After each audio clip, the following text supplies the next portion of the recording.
मेरे जागने से पहले है रे मेरी किस्मत सो जाती है, सो जाती है। मैं देर करता नहीं, देर हो जाती है। मैं देर करता नहीं, देर हो जाती है। मेरे जागने से पहले है रे मेरी किस्मत सो जाती है, सो जाती है। मैं देर करता नहीं, देर हो जाती है। Welcome to my channel. मेरे चैनल पर आप सभी बिगनर्स, आप सभी 2023 में अपियरिंग स्टूडेंट के लिए बहुत ही गोल्डन अपॉर्चुनिटी है, बहुत ही सुनहरा अवसर फॉर हिम। उन सबों के लिए बहुत ही मज़ेदार और सुनहरा अवसर मैं लेके आया हूँ।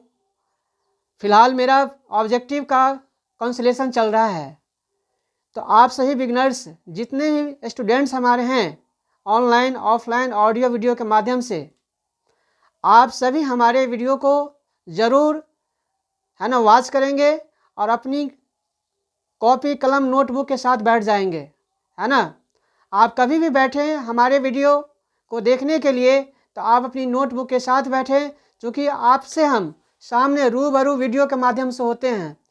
जितना मज़ा आपको लाइव में नहीं आएगा उससे ज़्यादा मज़ा आपको मैं है ना ऑडियो वीडियो के माध्यम से देता हूँ। इसलिए आप जब कभी भी मैथ्स टाइगर चैनल पे जाएं तो आपसे अनुरोध है अपनी कलम कॉपी नोटबुक के साथ बैठ जाएं, क्योंकि मैं क्वेश्चन आंसर भी आपसे पूछता हूं और आंसर देता भी हूं, है ना। अतः ज़्यादा विलम्ब न करते हुए मैं आता हूं ऑब्जेक्टिव फॉर बोर्ड स्टूडेंट्स, जैसे आप स्क्रीन पर देख रहे होंगे, बाय मैथ्स टाइगर, है ना। ये आपका अपना चैनल है और मिथिलांचल का अपना चैनल, इसलिए आप सभी जोरदार धमाकेदार है ना तौर तरीका से इसमें भाग लेंगे और प्रेम प्यार आशीर्वाद माता पिता का और अपने से बड़ों का आशीर्वाद मिलना चाहिए। Thank you. Welcome to my channel. पहला प्रश्न है आज का, दो समरूप त्रिभुज के माध्यिकाओं का अनुपात 4:9 दिया है। मेरे बिगनर्स, माध्यिकाओं का अनुपात है, दो समरूप त्रिभुज है, टू कॉन्ग्रुएंस ट्रायंगल है। कॉन्ग्रुएंस ट्रायंगल दो है, इस तरह से मान लीजिए दो कॉन्ग्रुएंस ट्रायंगल है आपके पास, समरूप त्रिभुज, समान रूप वाला समरूप, है ना। जैसे फिल्म सब में देखते हैं ना, जुड़वा हो जाता है, एक के रंग मुंह कान मिलता रहता है, लेकिन क्या कहते हैं, जुड़वा है, जुड़वा नंबर 1, जुड़वा नंबर 2। तो यहाँ समरूप का मतलब समझ जुड़वा, है ना।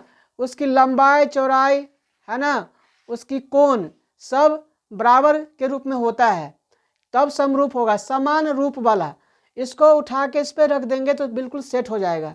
जैसे दो ब्लेड लीजिए और दो ब्लेड को एक दूसरे पर रखिए तो बिल्कुल बैठ जाएगा कि नहीं बैठ जाएगा। तो समरूप का मतलब जो एक ही रूप का हो, समान रूप वाला समरूप। माध्यिकाओं का अनुपात है, माध्यिका देखिए यहाँ से गिरा दीजिए, माध्यिका हो गया, क्या हो गया, माध्यिका विभाजित करने वाला। माध्यिका का अनुपात 4 और 9 है। माध्यिका का अनुपात 4, पहले का 4 दूसरा का 9 दिया हुआ है, ऐसे है ना। दो समरूप त्रिभुज के माध्यिकाओं का अनुपात 4:9। तो पूछ लिया क्षेत्रफल का अनुपात क्या होगा, क्षेत्रफल पूछ लिया मेरे दोस्त। माध्यिका से क्षेत्रफल पे जाना है तो सीधे क्या कर देंगे, वर्ग कर देंगे। क्या कर देंगे, वर्ग। तो 4 का वर्ग कितना हो जाएगा बताइए, 16, और 9 का वर्ग कितना हो जाएगा, 81। तो 16:81। देखिए कहाँ है, ऑप्शन नंबर ए में है 2:3, ऑप्शन नंबर बी में है 16:81, ऑप्शन नंबर सी है 16 देखिए यहाँ पर मिसप्रिंट 18 है, और डी नंबर ऑप्शन है 16:25 है। तो आपको आया क्या, माध्यिका का अनुपात देल है, आपको पूछ लिया क्षेत्रफल का अनुपात, तो सीधे वर्ग कर देंगे। 4 का वर्ग 16 और 9 का वर्ग 81, तो 16:81, ऑप्शन नंबर बी आपका सही जवाब हो गया। Thank you. इसके बाद क्वेश्चन नंबर सेकेंड है, उस त्रिज्यखंड का क्षेत्रफल निकाले, उस वृत्त त्रिज्यखंड का क्षेत्रफल निकाले जिसकी त्रिज्या 14 सेंटीमीटर एवं केंद्रीय कोण 90 डिग्री है। कह रहा उस वृत्तखंड का यानी उस त्रिभुज का क्षेत्रफल निकाले। त्रिज्यखंड का क्षेत्रफल पूछ लिया। क्या पूछ लिया? त्रिज्याखंड का क्षेत्रफल जिसकी त्रिज्या आपको 14 सेंटीमीटर है और केंद्रीय कोण यानी केंद्र का जो कोण है कितना 90 डिग्री देल है। ऑप्शन में डाल रहा हूँ। ऑप्शन पहला है 7 pi centimetre square, B number है 49 pi centimetre square, C number है 14 पाई सेंटीमीटर स्क्वायर और डी नंबर है 196 पाई सेंटीमीटर स्क्वायर। आपका जवाब 10 सेकंड से पहले आना चाहिए। त्रिज्याखंड का क्षेत्रफल पूछ लिया है, त्रिज्या दिया है 14 सेंटीमीटर और केंद्र का जो कोण है 90 डिग्री है, तो त्रिज्याखंड का क्षेत्रफल क्या होगा? बताइए फटाफट। 49 पाई सेंटीमीटर स्क्वायर। चलो मैं चेक कर लेता हूँ। ऑप्शन नंबर बी को पूर्णतः नहीं लॉक कर रहा हूँ, ट्राई कर लेता हूँ। त्रिज्याखंड का क्षेत्रफल आप जानते होंगे पाई आर स्क्वायर थीटा बटा में 100 पाई आर स्क्वायर थीटा बटा में 360 डिग्री है ना। ये त्रिज्याखंड का क्षेत्रफल है मेरे दोस्त। पाई आर स्क्वायर थीटा बटा 360। पाई का मान तो पाई में ही दिया हुआ है, कुछ नहीं रखना। आर आपका 14 है तो 14 गुना 14 चेक कर लेता हूँ, बने रहना है। और थीटा का मान 90 डिग्री दिया है केंद्रीय कोण। अब बटा में 360 लगा देना है। आप काटेंगे 90 का पहाड़ा 4 बार में 360 कट जाएगा, हाँ या नहीं। मैं आंसर चेक कर रहा हूँ, आपका आंसर सही या गलत। 2 से 2 दूना 4 और 2 सत्ते 14, फिर 1 2 नीचे में बचा और 14 ऊपर में है, तो फिर 2 काम 2 2 सत्ते 14। 7 गुना 7 49 आप पाए, बिल्कुल सही है। 49 पाई सेंटीमीटर आपका जवाब बिल्कुल सही, एकदम सही जवाब दिया। थैंक यू इसके लिए, वाह बहुत बढ़िया, बहुत अच्छा प्रैक्टिस है आप सभी का। Question number 3। अगर वीडियो स्पष्ट नहीं आती हो मेरे दोस्त, कई बार कमेंट में आया है कि सर आपकी वीडियो स्पष्ट नहीं आती है, तो मैं चाहूँगा सर मेरे बिगिनर्स थोड़ा सा जूम करके आप देखेंगे। मेरा हर वीडियो में ऐसा रिक्वेस्ट होता है, थोड़ा जूम करके देखेंगे, बहुत मज़ा दिलाने वाला हूँ। Question number 3। यदि किसी त्रिभुज ABC में यदि DE भुजा AB और AC को इस प्रकार प्रतिच्छेद करे। त्रिभुज ABC है, मान लीजिए त्रिभुज ABC है, यह त्रिभुज ABC है, त्रिभुज ABC यदि DE भुजा, DE जो ये भुजा है, DE भुजा AB और AC को इस प्रकार प्रतिच्छेद करती है कि AD बटा DB बराबर है AE बटा EC, है ना। AD बटा DB बराबर AE बटा EC दिया हुआ है, तो दिखाना है आपको, पूछ लिया है आपको। ए नंबर ऑप्शन है AB समांतर AC, AB समांतर AC कुछ समांतर का बता रहा है, क्या समांतर होगा? बी नंबर है DE समांतर BC, DE समांतर BC। सी नंबर है DE बराबर BC, क्या DE बराबर BC है? और चौथा नंबर जो ऑप्शन, इनमें कोई नहीं। देखिए आप सबों का जवाब आना चाहिए 10 सेकंड में। त्रिभुज ABC में यदि DE भुजा AB और AC को इस प्रकार प्रतिच्छेद करती है कि AD बटा DB बराबर AE बटा EC, तो इस चारों में से कौन सा सही है? Option number C. Option number C आप बता रहे हैं? जी नहीं, आपका ये कहाँ से लिया गया है? पहला प्रमेय है, 10वीं क्लास का पहला ही प्रमेय है ना। थेल्स प्रमेय के नाम से जानते हैं, आधारभूत आनुपातिकता प्रमेय के नाम से जानते हैं, प्रमेय 1 के नाम से भी जानते हैं इनको। अब प्रमेय 1 है क्या, आप सभी जानते होंगे। यदि किसी त्रिभुज की, है ना, एक भुजा के समांतर कोई रेखा खींची जाए तो अन्य 2 भुजाओं को वह समान अनुपात में विभाजित करती है, समान अनुपात में विभाजित करती है मेरे दोस्त। तब देख लीजिए, तो AB और AC को DE एक रेखा है जिसको AD बटा DB और AE बटा EC, है ना, ऐसा प्रतिच्छेद कर रहा है। तो पूछा है क्या DE समांतर BC होगा ना, DE बराबर तो BC नहीं होगा, तो DE समांतर हो जाएगा BC का। तो ऑप्शन नंबर आपका हो जाएगा बी नंबर ऑप्शन आपका सही होगा। आपका ऑप्शन नंबर सी गलत था, इसलिए आधारभूत आनुपातिकता प्रमेय जो है प्रमेय 1 के नाम से अर्थात थेल्स प्रमेय के नाम से, है ना, आपको 2 नंबर में भी पूछ लेगा मेरे दोस्त। जो प्रमेय 1 लिखिए प्रमेय 1 को लिखिए, 2 नंबर पूछ लेगा, 1 नंबर पूछ लेगा, है ना, 2 नंबर में, है ना, पूछ सकता है। इसलिए सारे चीज़ को आप बढ़िया से करेंगे, है ना, जो आने वाले समय आपका रिजल्ट बेहतर से बेहतरीन हो जाए। चलते हैं क्वेश्चन नंबर 4।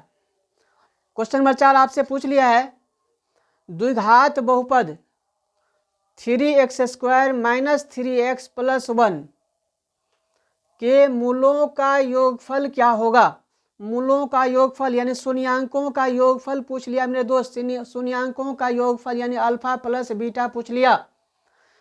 बहुपद है 3x² minus 3x plus 1। Option में डाल रहा हूं। पहला ऑप्शन है 1, दूसरा ऑप्शन है -1, तीसरा नंबर है माइनस का 1/3 और चौथा नंबर है 1/3। फटाफट करेंगे। द्विघात बहुपद है 3x² माइनस 3x प्लस 1 का मूलों का योगफल पूछ लिया है। मूलों का योगफल, चलिए option number C. Thank you, बहुत अच्छा। चेक कर लेता हूं, ऑप्शन नंबर सी चेक कर लेता हूं आप सभी का। मूलों का योगफल अल्फा प्लस बीटा मेरे दोस्त, अल्फा प्लस बीटा यानी शून्यांकों का योग -b/a, -b/a होता है मेरे दोस्त। अब देखिए -b का मान कितना है, देखिए b का मान क्या है, -3 है। ध्यान देंगे -3। अब बट्टा में a क्या है ना, 3 दिया हुआ है। ध्यान देंगे, देखिए देखिए देखिए, तो माइनस माइनस क्या हो जाएगा प्लस, और 3 से 3 में भाग तो एक बार में कट जाएगा। आप कौन सा बोले थे, बी नंबर? जी नहीं, गलत है आपका आंसर। आपका आंसर होगा ए नंबर होगा +1। जी, बने रहेंगे वीडियो में। आप लोगों का 2 मार्क्स कट गया। द्विघात बहुपद है 3x² माइनस 3x प्लस 1 के मूलों का योगफल अर्थात शून्यांकों का योगफल अल्फा प्लस बीटा पूछ लिया मेरे दोस्त। तो कंडीशन है -b/a। b का मान क्या है, माइनस में है और कंडीशन में माइनस लगा हुआ है, तो माइनस माइनस प्लस हो जाएगा। तो प्लस का 3 है, a का मान क्या है 3 है, तो 3/3 यानी 3 काम 3 एक बार में कर यानी +1 आएगा। ऑप्शन नंबर ए सही होगा। चलते हैं question number 5। sin² 29 degree plus sin² 61 degree का मान क्या होगा। त्रिकोण से पूछ लिया है, कोटिपूरक से पूछ लिया है, बने रहना है। sin² 29 डिग्री और sin² 61, sin² 29 degree plus sin² 61 degree का मान कितना होगा मेरे दोस्त। ऑप्शन, पहला ऑप्शन है 1, दूसरा ऑप्शन है 2 cos² 61 डिग्री, तीसरा ऑप्शन है 2 sin² 29 डिग्री और चौथा आपका ऑप्शन है इनमें से कोई नहीं। तो बताइए फटाफट। पूछा है sin² 29 degree plus sin² 61 degree का मान कितना होगा मेरे दोस्त, बताइए फटाफट। आपका समय शुरू हो गया 10 सेकेंड वाला। चलिए आपका जवाब आ गया है ए नंबर ऑप्शन 1 बिल्कुल सही जवाब है आपका, बिल्कुल 1 होगा। थोड़ा समझ लीजिए इसको। देखिए 61 29 को जोड़ने पर कितना होता है, 90 हो जाता है कि नहीं हो जाता, ये ध्यान रखिएगा। इस तरह के क्वेश्चन में से पहले समझ लीजिए 61 29 को जोड़ने से 90 पूर जाता है। अब देखिए sin² 29 है, तो sin² 29 को आप लिखते होंगे क्या 90 डिग्री और माइनस का कितना 61 डिग्री, हाँ कि नहीं। तो कितना बचेगा 29 बच जाएगा कि नहीं बच जाएगा। आगे क्या है प्लस sin² 61 डिग्री है। कि कोनो एक के को चेक, है ना, बदलिएगा, दोनों को नहीं बदल दीजिएगा तो आंसर ऐसी की तैसी हो जाएगी। किसी एक को बदल दीजिए, चाहे 29 को बदल दीजिए या 61 को बदल दीजिए, बात एक ही होगी, आंसर एक ही आएगी, अलग नहीं आएगी मेरे दोस्त। तो sin theta sin 90 degree minus theta बराबर क्या होता है cos थीटा, आप समझ के आए हैं। तो क्या आ जाएगा cos² कितना 61 डिग्री, ठीक है, cos² 61 डिग्री आप प्लस कितना sin² 61 डिग्री। आप बताइए, आपने पढ़ा है, सीखा है, समझा है, sin² 61 डिग्री और cos² 61 डिग्री अर्थात क्या sin² a plus cos² a, चूंकि a का मान समान हो गया। समान जब ये हो जाएगा a का मान यानी कोण का मान समान कोण में आ जाएगा, स्क्वायर लगा रहेगा दोनों पर, इसका मान क्या हो जाता है 1 हो जाता है। इसीलिए आपका जवाब ए नंबर 1 बिल्कुल सही था। आप यहाँ से अच्छा मार्क्स प्राप्त कर ले। यहाँ पर ऑप्शन नंबर आपका ए, यहाँ देखेंगे, यहाँ क्वेश्चन नंबर 5। क्वेश्चन नंबर 6 का एनालिसिस हो रहा है, बने रहना है, अपनी कॉपी कलम नोटबुक के साथ बैठे रहेंगे मेरे दोस्त। क्वेश्चन नंबर 6 बहुत मज़ा दिलाऊंगा आज। 20 में 20 करना है आज, 20 में 20। क्वेश्चन नंबर 6 है, बिंदु -7,4 और -3,2 को मिलाने वाली रेखा की मध्य बिंदु पूछ लिया है। देखिए ये कोऑर्डिनेट ज्योमेट्री से पूछ लिया है, नियामक ज्यामिति से, है ना। बिंदु देल है, देखिए मेरे बिगनर्स, मेरे दोस्त, मेरे बहना, मेरे भाइयों, 2 बिंदु है ना। इसका निर्देशांक आपको देल है -7 और 4, और इधर है -3 और 2। तो को मिलाने रेखा का मध्य बिंदु, यानी ये कोई यहाँ कोई मध्य बिंदु मतलब बीच का बिंदु पूछ लिया। देखेंगे तो ऑप्शन में डाल देता हूँ 2,3 पहला ऑप्शन, दूसरा ऑप्शन है -5,3, ऑप्शन नंबर सी है 5, -5, ऑप्शन नंबर डी है 3, -2। बताइए, आपका समय शुरू हो गया है। बिंदु -7 और 4 और -3 और 2 का मिलान रेखा का मध्य बिंदु बीच का बिंदु पूछ लिया है मेरे दोस्त। चलिए आपका समय होता है, आप मध्य बिंदु,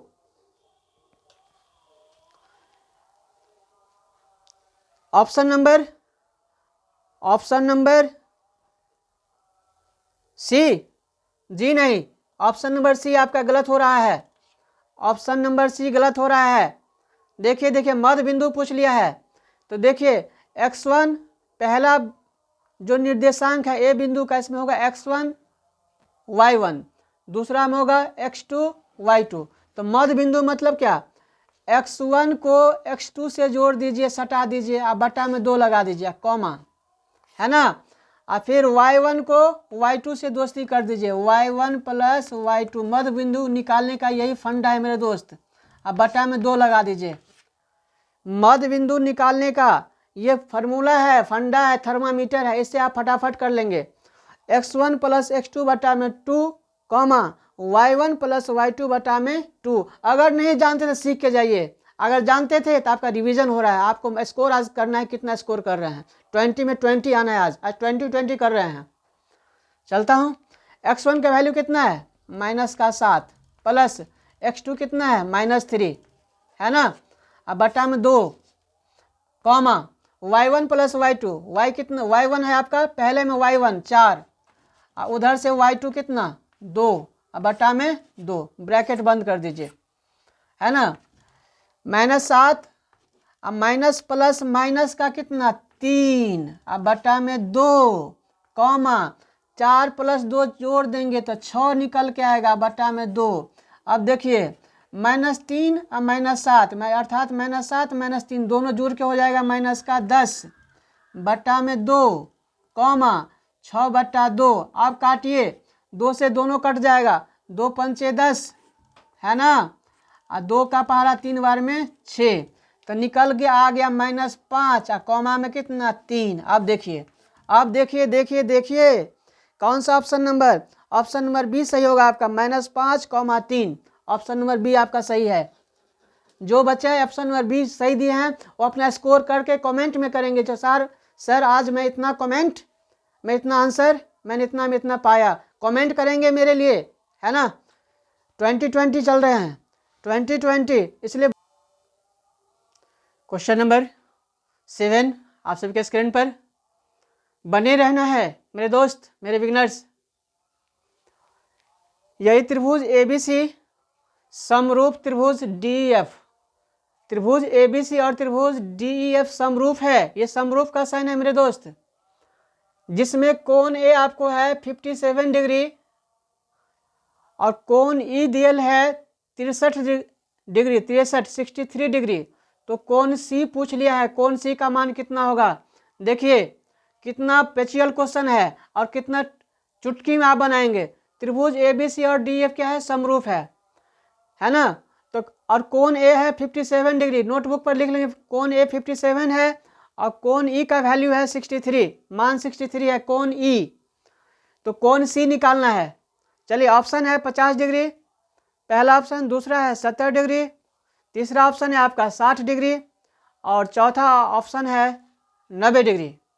चलिए आप लोगों का समय शुरू होता है। त्रिभुज ABC और DF समरूप है, कोण ए 57 57 और कोण ई 63। तो कोण सी पूछ लिया है। चलिए ऑप्शन नंबर सी, चलिए चेक कर लेता हूं, ऑप्शन नंबर सी को चेक कर लेता हूं आप सभी का जवाब कैसा है, सही या गलत। तो देखिए ए और सी को कोण ए देल है और ई देल है, दोनों को जोड़ दीजिए तो 57 63 को जोड़ दीजिए कितना आता है 7 3 10 7 5 7 3 10 6 5 11 12 120। 180 में से 120 घटा देना है तो कितना बचेगा, 180 में से 120 घटा देंगे तो 60 बचेगा ना। बिल्कुल सही जवाब था आप सभी का, वाह बहुत अच्छा। इस दोनों कोण को जोड़ दीजिए 180 से घटा दीजिए, कहीं ऐसा क्यों, क्योंकि दोनों त्रिभुज क्या है समरूप है। जो कोण ए का मान होगा ये कोण डी का मान होगा और जो कोण है ना ई का मान होगा वो कोण बी का हो जाएगा। तो आपसे पूछ लिया सी, अर्थात जितना सी होगा उतना ही एफ होगा, क्योंकि दोनों समरूप है। नहीं समझ में आया, चलिए फिगर देख लीजिए, यहाँ सामने फिगर देख लीजिए, ऊपर में फिगर देख लीजिए, नहीं समझ में आया। त्रिभुज ABC और DF मेरा दोस्त समरूप है। ABC ये है, छोटकू सा बना देता हूँ जगह के थोड़ा सा अभाव, और DF दोनों समरूप है समान रूप। इससे पहले भी एक क्वेश्चन हम करवाए हैं। कोण एक 57, ये कोण आपका 57 है मेरे दोस्त, है ना ऊपर वाला, और ई इधर से दूसरे त्रिभुज में ई कोण दिया है 63 डिग्री 63 डिग्री। तो कोण सी पूछ लिया, इधर से कोण सी पूछ लिया मेरे दोस्त, ध्यान देंगे जितना कोण ए है उतना ही कोण क्या होगा डी होगा। 57 तो ये भी 57 हो गया, और जितना ई है उतना ही क्या हो जाएगा आपका बी हो जाएगा, है ना, ई बराबर कोण बी हो जाएगा। तो सी पूछ लिया, तो सी पूछ लिया तो अगर बी आपका कितना आ गया 63 आ गया, क्योंकि समरूप है। तो त्रिभुज ABC में 57 और 63 जोड़ देंगे तो 7 3 10 6 5 11 हासिल वाला 1 तो 12 120 हो गया। और त्रिभुज के तीनों कोणों का योगफल डिग्री में 180 डिग्री होता है ना। तो तीनों कोण मिला के 180 और दो कोण जोड़ के कितना आया 120। तो तीसरा कोण आप निकाल लेंगे कितना 60 डिग्री। 180 में से 120 घटा देंगे तो आपका कितना निकल जाएगा, कोण सी निकल जाएगा, यानी 60 डिग्री। और कोण सी 60 डिग्री पूछ लिया, अगर कोण इसी में पूछ लेता कोण एफ कितना होगा तो वह भी कोण कितना होता है, दोनों सेम ही होता है 60 डिग्री का। चलता हूँ आगे के लिए। अगला क्वेश्चन है 8वां number question.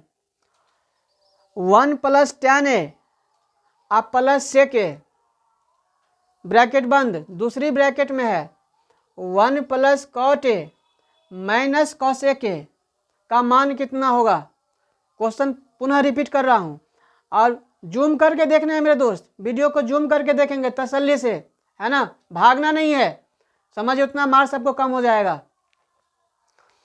1 + tan A + sec A पहली ब्रैकेट में, दूसरी ब्रैकेट में है 1 + cot A - cosec A cosec लगल है का मान कितना होगा। चलिए ऑप्शन है 1, दूसरा ऑप्शन 2, ऑप्शन नंबर सी है 0 और ऑप्शन डी नंबर है -1। फटाफट करेंगे 10 सेकेंड में। 1 + tan A + sec A × 1 + cot A - cosec का मान कितना होगा। -1, जी नहीं जी नहीं जी नहीं, आप फंस गए, आपका जवाब गलत है। आप सभी का जवाब ऑप्शन नंबर बी के साथ होना चाहिए, 2 होगा, ऑप्शन नंबर बी 2 होगा। संतुष्ट कर दें, चलते हैं संतुष्ट कर देता हूं, तो समय थोड़ा लगेगा भाई, बने रहना है। संतुष्ट कर देता हूं 2 कैसे हुआ, चलता हूं संतुष्ट करने के लिए, आप बने रहेंगे। देखिए 1 + tan A, तो 1 + tan A को लिख सकते हैं sin A / cos A।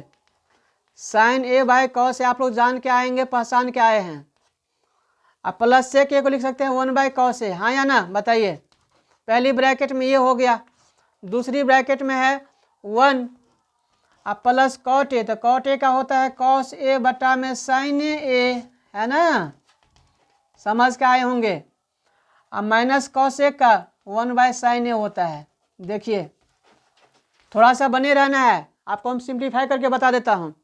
इस सब का लघुत्तम ले लीजिए, पहले ब्रैकेट में सब का लघुत्तम, कॉस कॉस का लघुत्तम हो जाएगा कॉस ए, एलसीएम है ना, कॉस ए हो जाएगा, ऊपर में आ जाएगा कॉस ए को 1 से गुना करेंगे तो कॉस ए आएगा, कॉस कॉस कट जाएगा तो साइन ए आएगा, है ना, प्लस कॉस से कॉस यहाँ भी कट जाए तो क्या बचेगा 1 बचेगा, है नहीं, ब्रैकेट बंद।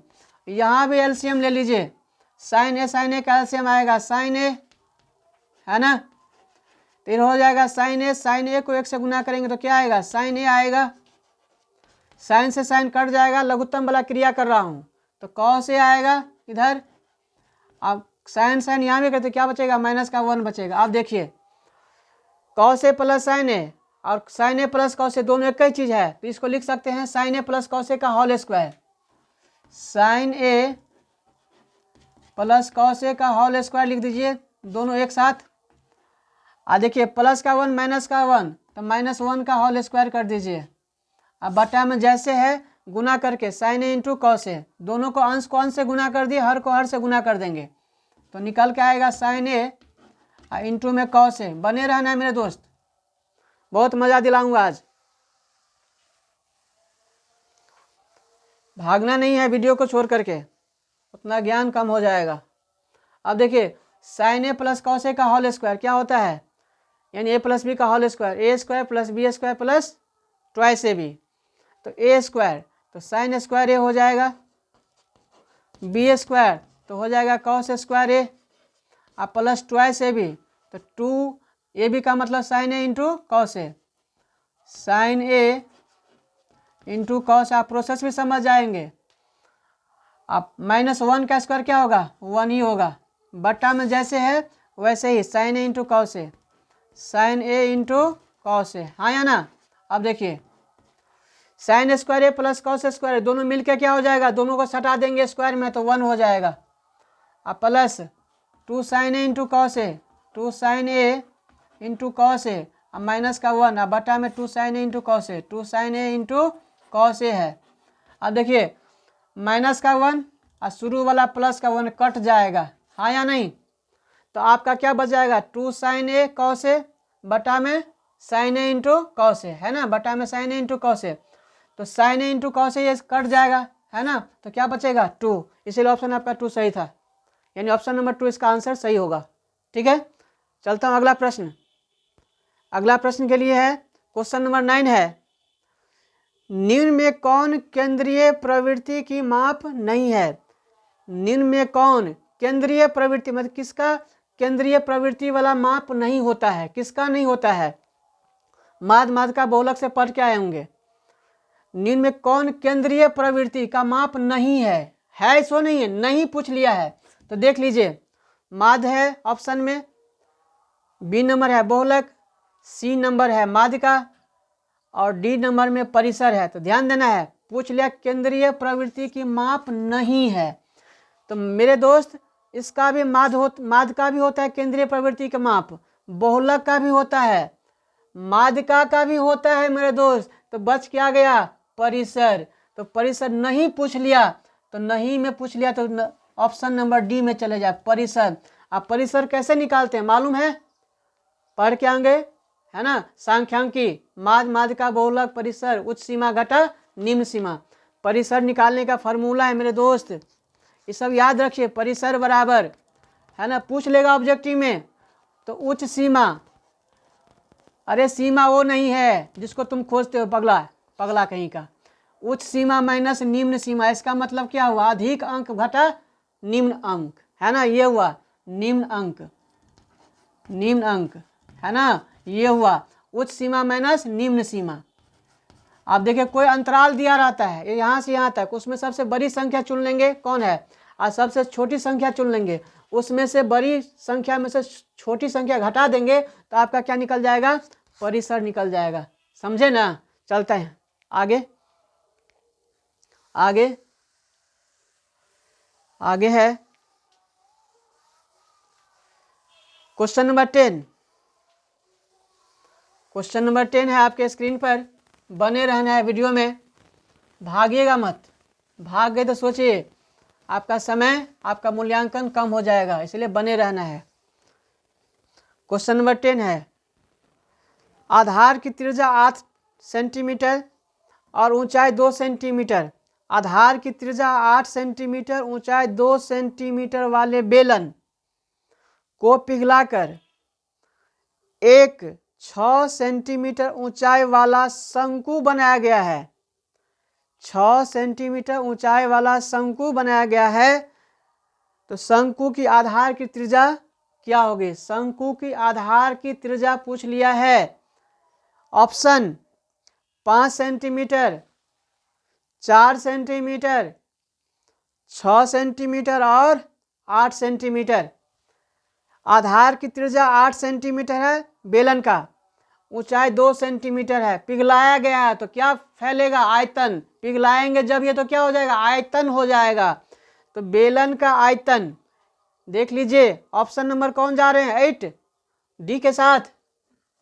चेक कर लेता हूं, चेक कर लेता हूं आप सही कितना है ना स्कोर किया अभी तक। चेक कर लेता हूं बेलन का आयतन। बेलन का आयतन निकाल लो, इसी को पिघलाएंगे तो आयतन निकलेगा, इसका आयतन। इसको पिघलाकर क्या बनाया गया है? शंकु बनाया गया है, तो दोनों का आयतन बराबर कर दिए। शंकु का आयतन एकदम ट्रिक के साथ, शंकु का आयतन दोनों को बराबर कर दीजिए, है ना। क्योंकि बेलन को पिघलाकर शंकु बनाया गया है, तो पहले ऐसा आकार था। बेलन का आकार तो जानते ही होंगे ना, घर में भी बेलन है, सिलेंडर है आपके घर में, हमारे घर में, सभी के घर में सिलेंडर अब यूज होता है ना। प्रधानमंत्री उज्ज्वला योजना सबके पास आ गया है, हाँ या नहीं? और नहीं आया तो अपना सभी लोग खरीद करके व्यवस्था कर लिया है। तो सिलेंडर यानी बेलन ऐसे होता है ना। ये आपका पूरा व्यास हो गया, ये त्रिज्या हो गया, हाफ कर देंगे तो त्रिज्या हो गया, रेडियस हो गया, ये हाइट हो गया। और इसको पिघलाया गया है, इसका त्रिज्या 8 सेंटीमीटर है मेरे दोस्त। त्रिज्या है 8 सेंटीमीटर दिया हुआ और ऊंचाई 2 सेंटीमीटर है। एच आपका 2 सेंटीमीटर है मेरे दोस्त, है ना।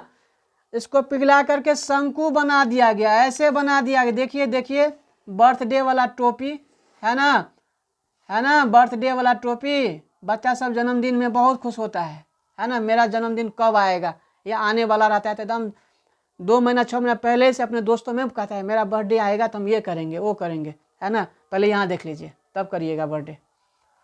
तो मान लीजिए आपका क्या हो गया, ये आपका शंकु है। तो शंकु का क्या दिया हुआ है? शंकु का पिघला के एक 6 सेंटीमीटर ऊंचाई वाला ये ऊंचाई दिया हुआ है। देखिए इसमें 2 ऊंचाई होता है, एक होता है हाइट, एक होता है सैलेंट हाइट यानी तिरछी ऊंचाई। तो ऊंचाई देल है, इसका मतलब क्या? ये देल है। तो आपको त्रिज्या पूछ लिया, ये वाला पूछ लिया कितना होगा, है ना। ध्यान देना है, बने रहिए। अब आप निकाल सकते हैं, देखिए निकाल के आता है कि नहीं आता है। चलते हैं। बेलन का आयतन पाई आर स्क्वायर एच और शंकु का आयतन 1/3 पाई आर स्क्वायर एच, है ना। अब देखिए पाई तो दोनों जगह समान है, तो पाई को पाई से उड़ा दीजिए ना, है ना। यहाँ आर स्क्वायर, यहाँ बेलन में आर कितना है? 8, तो 8 गुना 8 कर दीजिए। और ऊंचाई कितना देल है? 2 बराबर 1/3। आर यहाँ निकालना है, ऊंचाई कितना दिया हुआ है? देखिए ऊंचाई आपका दिया हुआ है 6, ऊंचाई है आपका 6, आर तो आर स्क्वायर यानी आर आपको निकालना है, ऊंचाई 6 हो गया। काटिए तो 3 दूना 6, 3 से 6 कट गया 2 बार में, तो क्या हो गया? 2 आर स्क्वायर आ गया। इधर भी 2 है, तो 2 से 2 ये भी काटे दीजिए, है ना। तो आर स्क्वायर बराबर 8 गुना 8 यानी 64। तो आर बराबर 64 का वर्गमूल यानी 8, है ना। तो क्या पूछा था? त्रिज्या, आधार की त्रिज्या पूछ लिया। तो आपका जवाब कितना था? 8 सेंटीमीटर। बिल्कुल सही जवाब था आपका। थैंक यू इसके लिए, बहुत अच्छा लगा। बने रहना है, भागना मत है, भागना मत, हाँ भागना मत। वेलकम। To my channel. आप सभी का स्वागत। भागे नहीं ना है, एकदम बने रहना है। क्वेश्चन नंबर 11 है 12 कॉस स्क्वायर ए माइनस 12 कॉट स्क्वायर ए का मान कितना होगा। पूछ लिया आपसे, त्रिकोणमिति का क्वेश्चन है। 12 कॉस स्क्वायर ए माइनस 12 कॉट स्क्वायर ए बराबर क्या होगा। ऑप्शन चाहिए। यस, बिल्कुल मिलेगा। ऑप्शन नंबर ए में 1 है, बी में 0 है, सी में 9 है, डी में 12 है। वाह, बहुत अच्छा, ऑप्शन दे के मार दिए। ऑप्शन नंबर डी बिल्कुल सही जवाब, बिल्कुल सही आपका आंसर। इसको सॉल्व करने की जरूरत है क्या करेंगे, 12 कॉमन ले लेंगे। इसमें 12 कॉमन ले लीजिएगा तो क्या बचेगा, कॉसेक स्क्वायर ए माइनस कॉट स्क्वायर ए। और कॉसेक स्क्वायर ए माइनस कॉट स्क्वायर बराबर 1 होता है मेरे दोस्त। और 1 को 12 से गुना तो क्या आएगा, 12। बिल्कुल सही जवाब है। चलते हैं क्वेश्चन नंबर 12 क्वेश्चन नंबर 12। एक निश्चित घटना की प्रायिकता होती है। निश्चित घटना की प्रायिकता हम बार बार कहते हैं, हर सेट में आ जाता है कि नहीं आ जाता है, बताइए। और निश्चित घटना ये पूछ ही देता है, तो ध्यान रखना है। निश्चित घटना की प्रायिकता क्या होगी, 1 होगी, है ना। ऑप्शन नंबर आपका ए है, बिल्कुल सही जवाब। ऑप्शन नंबर ए में था 1, बी में 0 था, सी में -1 था, डी में 2 था। तो ऑप्शन नंबर ए 1 बिल्कुल सही जवाब है ना। अगर वीडियो स्पष्ट नहीं आते थोड़ा जूम कर लेंगे मेरे भाई। बार बार मैं कहता हूँ या अनुरोध करता हूँ, थोड़ा जूम करके देखेंगे, हाँ, और बने रहना है। क्वेश्चन नंबर 13 है आपका। एक मीनार के पाद से 200 मीटर दूर स्थित बिंदु पर मीनार का उन्नयन कोण 60 डिग्री है, 60 डिग्री है, तो मीनार की ऊंचाई क्या होगी। प्रश्न समझिए। एक मीनार के पाद से 200 मीटर दूर स्थित बिंदु पर मीनार का उन्नयन कोण 60 डिग्री है, तो पूछ लिया मीनार की ऊंचाई कितनी। ऑप्शन बने रहना है ऑप्शन के लिए।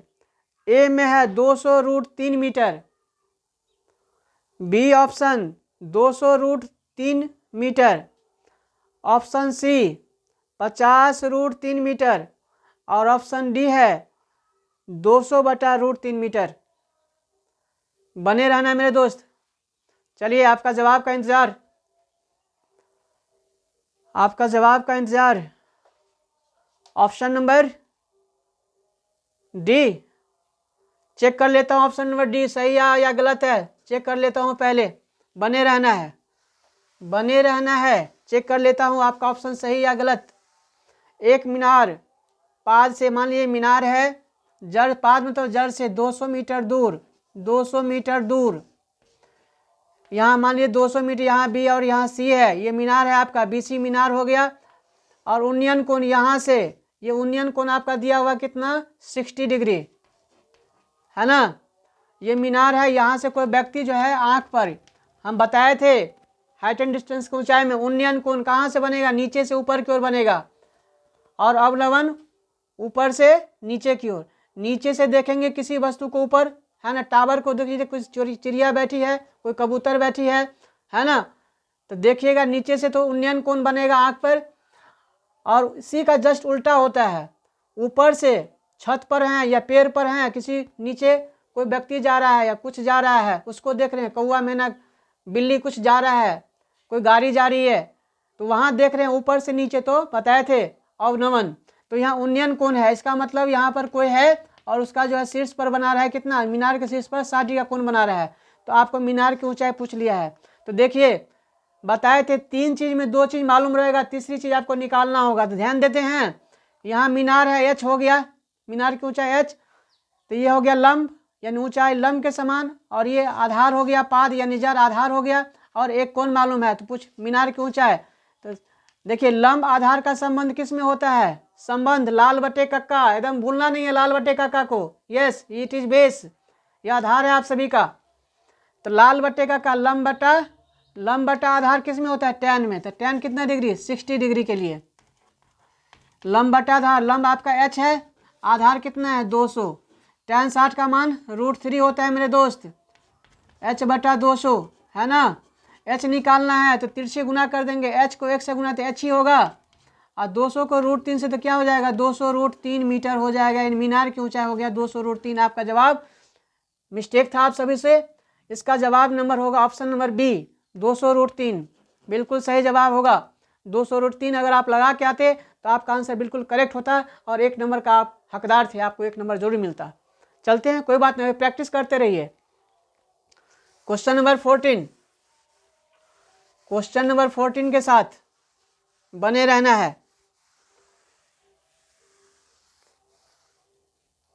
क्वेश्चन नंबर 14 है tan 9 डिग्री गुना tan 81 डिग्री गुना tan 60 डिग्री का मान कितना होगा।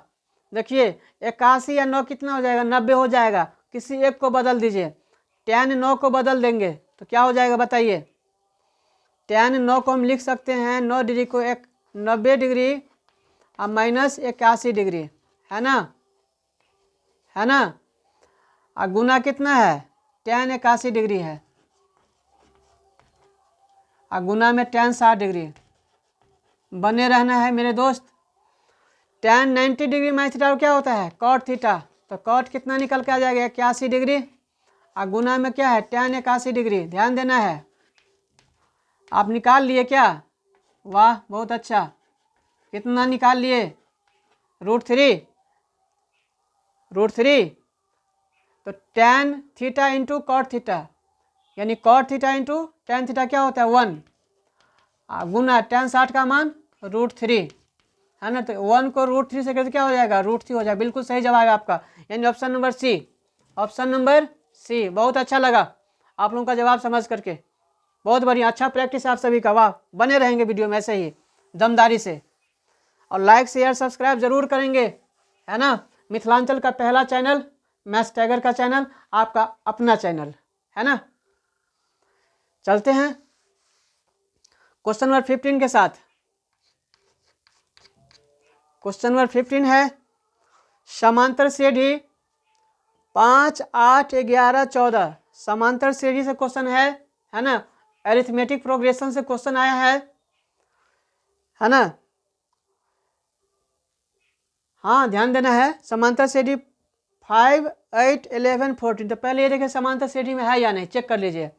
दूसरा में से पहला घटा दीजिए, तीसरा में से दूसरा घटा दीजिए, चौथा में से तीसरा घटा दीजिए, सब बराबर होना चाहिए, दूरी बराबर, सम अंतर, समान अंतर पर समांतर। या ऐसे भी कर दीजिए, 5 में कितना जोड़ेंगे जो 8 होगा 3, और 3 में कितना जोड़ेंगे जो 11 हो जाएगा, फिर 8 में 3 11, 11 में 3 तो 14, समांतर श्रेणी में है। ऐसे भी चेक कर सकते हैं, है ना। 3 बार का जंप लगा है, 3 बार कूदा गया है, कोई मेढक है 3 बार कूद करके वहाँ पहुँच गया है, 5 पर सीधे 8 पे पहुँच गया, 8 पर सीधे 11 पहुँच गया, यानी 3 सीढ़ी पार कर रहा है कई बार में, है ना। टांगों हाथ टूट जाएगा कि नहीं, ऐसे कहीं चलता है आदमी। चलिए यहाँ पर आते हैं, 5, 8, 11, 14 समांतर श्रेणी में है, तो पूछ लिया 24 पदों का योग पूछ लिया, है ना। एनो SN बराबर फार्मूला लगाइएगा, कई सूत्र होते हैं, लेकिन यहाँ SN पदों का यानी N पदों का योग पूछ लिया है ना। तो जिसका पहला पद आपको कितना है, ऑप्शन दे दूं क्या, ऑप्शन है 946, दूसरा ऑप्शन है 948, तीसरा ऑप्शन है 940, और पांचवा ऑप्शन है चौथा ऑप्शन है 950। ऑप्शन पहला 946, 948, 940, 950, सभी 900 के एवरेज में है, बताइए।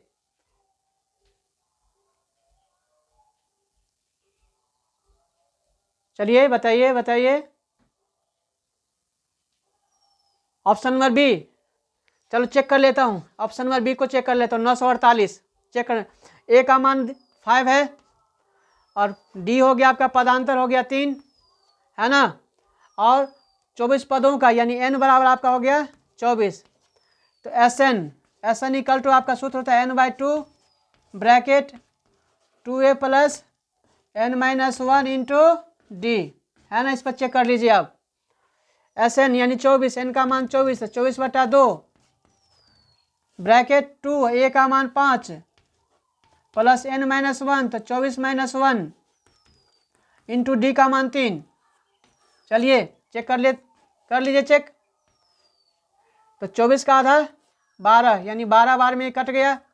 अब यहाँ आइए, 2 पंचे 10, अब प्लस 24 में से 1 घटा दें, कितना हो जाएगा 23।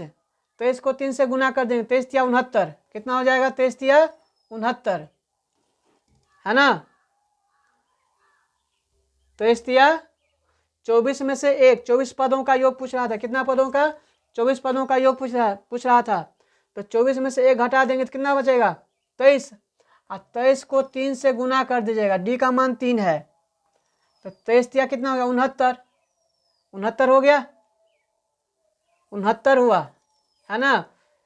और 69 ध्यान देंगे, 12 और 2 पंचे 10, 69 और 10 79, 69 10 हो गया 79, 79 गुना कर देंगे 12 को और 79 को गुना कर देंगे 79 को, तो 12 9 108, है ना। देखिए इकाई अंक में यहाँ 6 है, यहाँ 8 है, यहाँ 0 है, यहाँ 0 है, तो 8 तो मिल रहा है ना। 12 9 108, 10, अब 12 7 84, 84 या 10 94, बिल्कुल सही है जवाब आपका, बहुत अच्छा, थैंक यू, बहुत अच्छा, है ना। बने रहना है, 20 में 20 करना है स्कोर, आपने अपना कमेंट में डालिएगा जो कितना आपने स्कोर पाया है। चलते हैं नेक्स्ट क्वेश्चन के लिए। क्वेश्चन नंबर आपका 16 है। 16 क्वेश्चन है, 2 क्रमिक सम संख्याओं का माध्य पूछ लिया है, क्या होगा। 2 क्रमिक मतलब क्रम से आने वाला, सम संख्या, 2 ही ठो संख्या लेना है, और कौन सा संख्या लेना है, सम संख्या।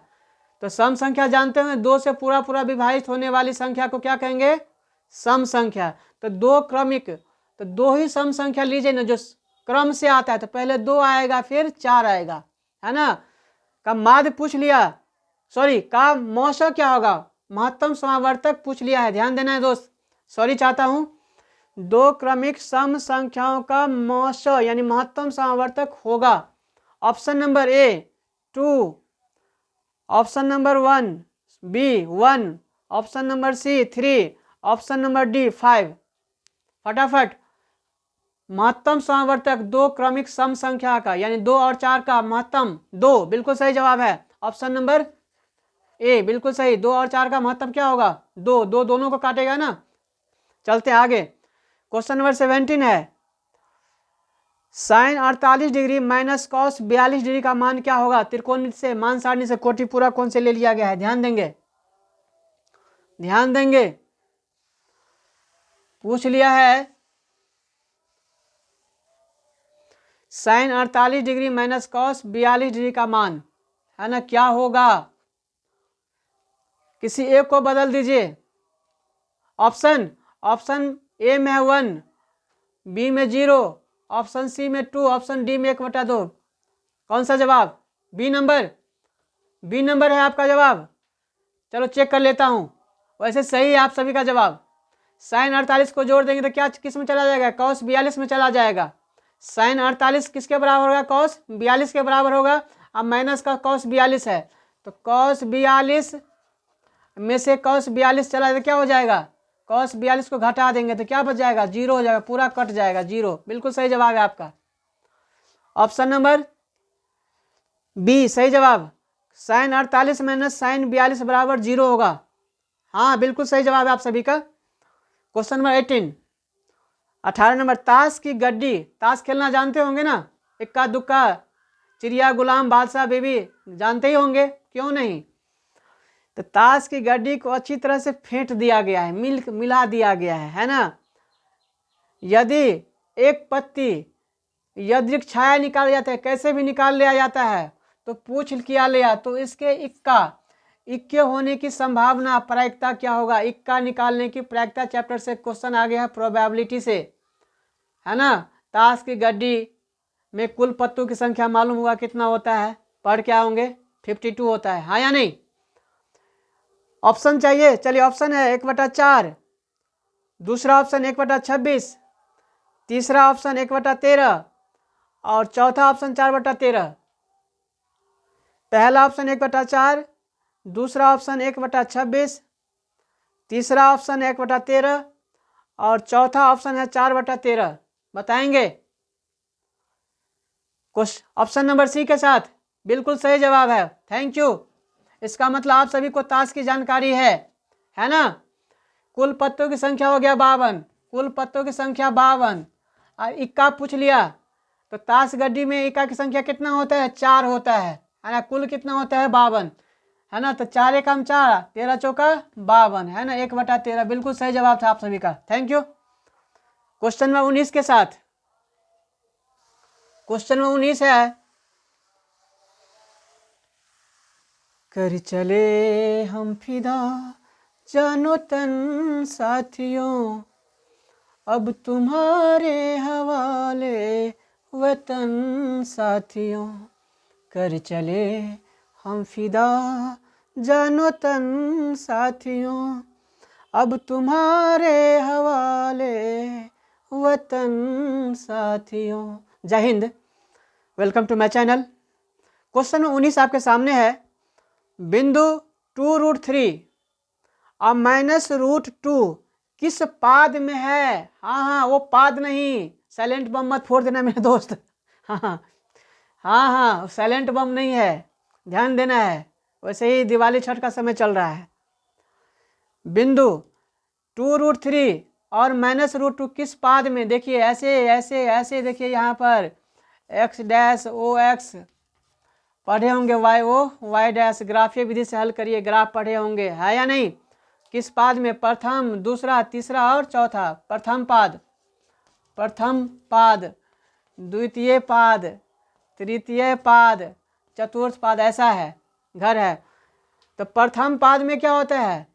दोनों प्लस होता है, दोनों प्लस प्लस होता है, हाँ या नहीं? दूसरे पाद में क्या होता है? प्लस माइनस होता है। तीसरे पाद में क्या होता है? माइनस माइनस होता है। अब देखिए प्लस यहाँ, अब चौथे पाद में क्या हो गया? प्लस माइनस हो गया। तो प्लस और माइनस किस पाद में गया? देखिए 2√3 प्लस में और माइनस का √2 किस पाद में होगा? बता दीजिए आप। चतुर्थ पाद में। किस में हो जाएगा? चतुर्थ पाद में आपका हो जाएगा। बिल्कुल सही जवाब आपका, ऑप्शन नंबर डी, बिल्कुल सही जवाब, चतुर्थ पाद, बिल्कुल सही आपका जवाब। चलता हूँ क्वेश्चन नंबर 20, अंतिम और आखिरी क्वेश्चन, बने रहना है। 20 में 20 कितना स्कोर आप करते हैं कमेंट में डालिएगा ही डालिएगा, मैं बिल्कुल तैयार रहूँगा आपके कमेंट के लिए। क्वेश्चन नंबर 20 है, निम्न में कौन अपरिमेय नहीं है? लास्ट क्वेश्चन देखिए कहाँ से आ गया आपके लिए। परिमेय नहीं है, उल्टा करके पूछ दिया, परिमेय नहीं है तो चेक कर लेंगे अर्थात इसमें परिमेय कौन है। ऐसा नहीं कि निम्न में परिमेय कौन है, सो नहीं पूछा, परिमेय कौन नहीं है। तो जो नहीं होगा उसको छांट लीजिए और जो होगा उसमें आंख खोल करके, है ना, गोला भर दीजिए, है ना। देखिए √10 पूर्ण वर्ग संख्या है, √10 का पूरा वर्गमूल आएगा नहीं, ये क्या हो गया? अपरिमेय हो गया आपका। √24 बता दिए, टुकड़ा करके ही बता सकते हैं क्या है। √24 का टुकड़ा करना चाहते हैं तो 2 दूना 4 और दूना 8 और 3 24। देखिए तो इसका तो बन गया जोड़ा, इस दोनों का नहीं बना। क्या हो गया? अपरिमेय हो गया। क्या हो गया? अपरिमेय। √35 7 गुना 5, बताइए, न 7 का जोड़ा न 5 का जोड़ा, तो ये भी रूटे में रह गया, यानी अपरिमेय हो गया आपका। और ऑप्शन नंबर डी आपका आंसर है, बिल्कुल सही जवाब है आपका, बहुत अच्छा लगा। ऑप्शन नंबर डी 121, 121 बिल्कुल परिमेय संख्या है, यानी अपरिमेय नहीं है। 121 को 11 गुना 11 करेंगे, हाँ या नहीं? 11 गुना 11, ये क्या हो जाएगा आपका? अपरिमेय नहीं है, अर्थात परिमेय संख्या है मेरे दोस्त, इसलिए ऑप्शन नंबर डी आपका बिल्कुल सही है। मैं आशा करता हूँ, I hope that hope marks you can get, you reply my in my comment, मेरे कमेंट में ज़रूर आप लोग डालेंगे और लाइक सब्सक्राइब शेयर ज़रूर करेंगे। और मिथिलांचल का पहला चैनल मैथ्स टाइगर आप सभी का अभिनंदन स्वागत करती है। जय हिंद, शास्त्री का नमस्कार, आदाब।